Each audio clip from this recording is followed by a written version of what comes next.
Dakle, pozivamo ljude u čitavoj Bosni da ostanu mirni, stabilni. Pozivam te razjarene donosioce odluku u federaciji da ostanu mirni, da ne šalju nikoga u Republiku Srpsku. Nemojte nam slati više ni dopise po ovim pitanjima, nemojte nam slati pogotovo ljude, nemojte ljude izlagati bilo čemu. Mi ćemo ostati uporni da izgradimo naš subjektivitet onako kako nam je Ustav dao. Ovi zakoni sada odlaze u službeni glasnik. Biće oštampani u toku noći i stupaju na snagu dan nakon. To znači u petak stupaju na snagu.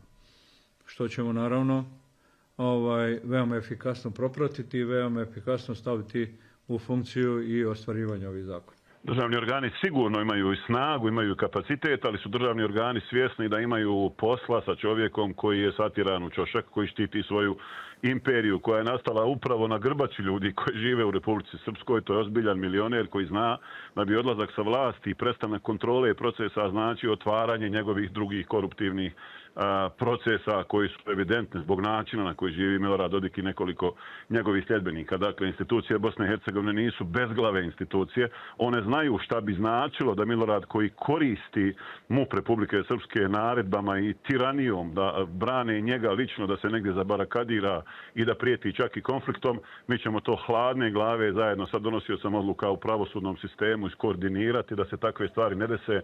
Ono što njemu trenutno treba jeste ta vrsta konflikta i zapravo tako vjerovatno on i vidi ovaj epilog.